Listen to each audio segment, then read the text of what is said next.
teman-teman. Jadi di sini saya akan mempresentasikan di mana kita akan membahas tentang work-life balance era always online dan kapan kita harus membalasnya. Nah, sebelum kita memulai presentasi, perkenalkan saya Oktanan dan Vandra Matri Kusuma dengan NIM 21 2023 114.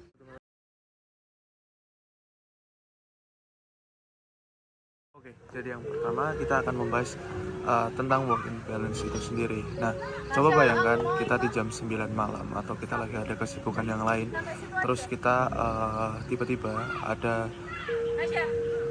notif di mana ponsel kita bergetar gitu. Nah, notifikasi dari grup kerja ini sendiri. Nah, apakah kita akan langsung membalasnya atau menunggu besok pagi? Nah, pertanyaan sederhana ini sebenarnya menyimpan masalah yang besar yang dialami oleh banyak karyawan sekarang. Nah, budaya kerja yang serba online ini kita akan membahasnya sekarang. Nah, oke. Di slide berikutnya ini saya akan membahas masalahnya gitu. Nah, di banyak organisasi batas antar jam kerja dan waktu pribadi itu semakin kabur atau semakin tidak ada batasnya. Nah, aplikasi seperti WhatsApp, email, dan lain-lain ini membuat kita itu bisa dihubungi kapanpun dan di mana saja. Dan sayangnya itu sering disalahgunakan atau salah diartikan sebagai kita tuh harus siap gitu meresponnya. Nah, padahal riset di bidang psikologi kerja sendiri itu menunjukkan bahwa paparan komunikasi yang terus-menerus di luar jam kerja itu berkontribusi terhadap burnout itu sendiri. Nah, kelelahan mental dan menurunnya produktivitas jangka panjang, karyawan yang merasa harus siaga 24 jam itu cenderung lebih cepat lelah atau sulit fokus. Dan pada akhirnya ini berpengaruh pada performanya. Nah, performanya itu sendiri itu justru menurun atau bukan meningkat karena mereka harus on selama 24 jam itu sendiri. Nah, kita akan membahas di next slide atau pembahasan selanjutnya itu analisis penyebabnya gitu.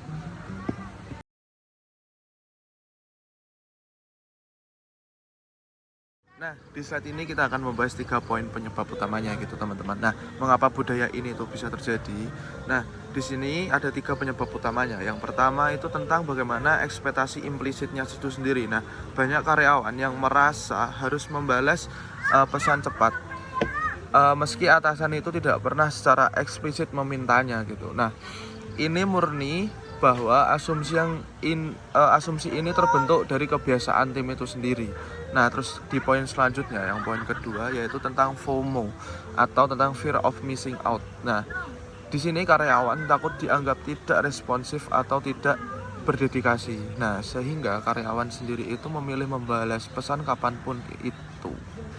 Nah, yang poin ketiga, di mana teknologi itu sendiri. Nah, notifikasi real time ini membuat kita sulit membedakan mana pesan yang benar-benar mendesak dan mana yang bisa menunggu gitu, teman-teman.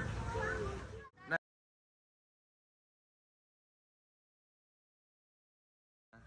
dari beberapa pembahasan kita sebelumnya, di sini saya akan memberikan solusi di mana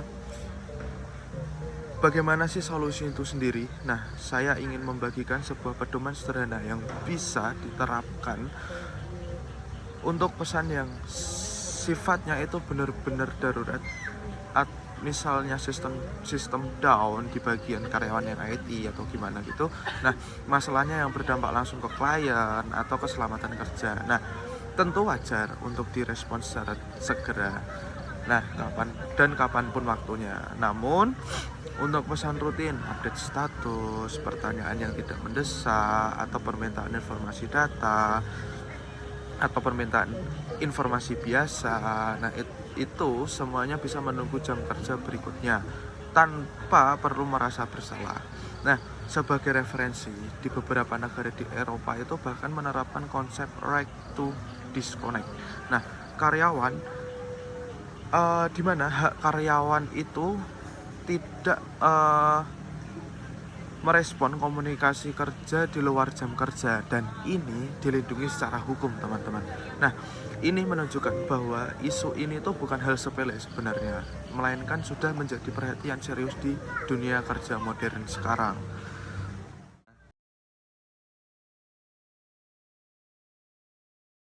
Nah, dari beberapa poin pembahasan tadi, teman-teman, di sini saya akan mengajak teman-teman bertindak atau merekomendasikan teman-teman. Nah, oleh karena itu, saya ingin mengajak organisasi kita untuk mempertimbangkan 3 langkah berikut.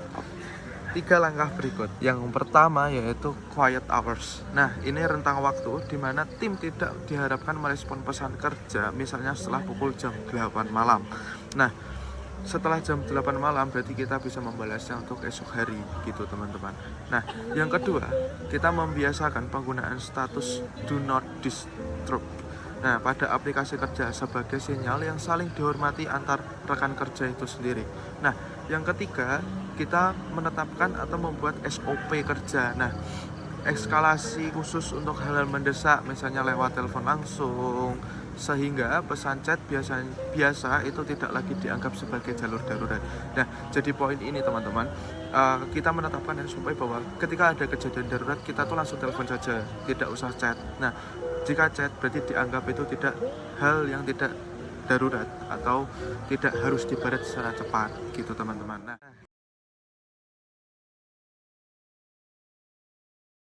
Nah, secara singkat dari pembahasan yang tadi, teman-teman, kita udah nggak sadar kita udah masuk di bagian closing. Nah, pada akhirnya produktivitas yang baik itu bukan datang dari karyawan yang selalu online 24 jam, tapi dari karyawan yang cukup istirahat dan bekerja dengan fokus penuh saat jam kerja itu berlangsung. Nah, saling menghormati waktu pribadi rekan kerja bukan berarti kurang berdedikasi. Justru ini adalah profesionalisme dalam kerja dan kepedulian terhadap kesejahteraan bersama gitu. Nah, jadi di sini itu saja pembahasan dari saya. Nah, terima kasih sudah menyimak. Semoga bermanfaat untuk teman-teman semua. Terima kasih, teman-teman.